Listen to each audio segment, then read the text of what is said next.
Bienvenue au Finance Oye Show, votre destination d'éducation financière africaine. Je suis Anania de financeoye.com. Le problème du jour est que beaucoup dans la diaspora africaine ne travaillent pas pour se mettre en position de force financière et être capables d'exécuter leur propre initiative. Le principe à retenir est que la diaspora africaine doit prendre contrôle de son destin économique avec ses propres initiatives pour échapper à la fragilité financière dont plusieurs souffrent en Occident.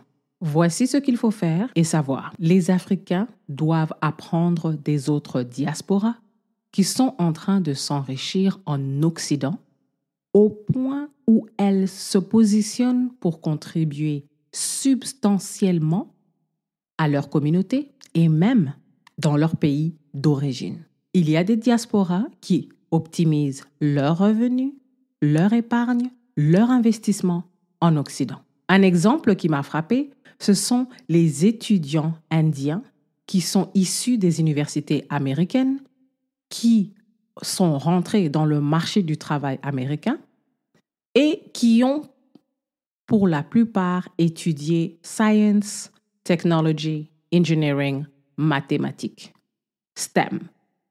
Aujourd'hui, ces Indiens fabriquent des médicaments qui sont vendus aux États-Unis. Ils offrent le tourisme médical aux Américains. Ils créent des compagnies technologiques qui servent les majeures corporations américaines à partir de l'Inde et même à partir des États-Unis. Donc, la plupart des docteurs qui travaillent dans le tourisme médical ont été formés aux États-Unis.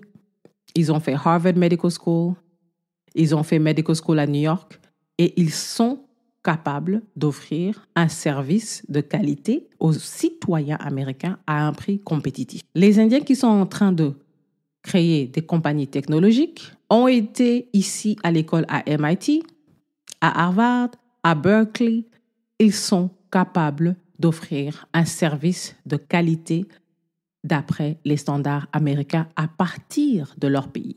Et les Indiens qui se sont lancés dans la fabrication de médicaments qui sont maintenant vendus aux États-Unis, ce sont des gens qui sont retournés dans leur pays avec le capital de construire les infrastructures nécessaires pour que cela soit possible. Ce sont des choses qui doivent nous faire réfléchir. La question du jour est: quelles initiatives ou entreprises profitables sont détenues par la diaspora africaine?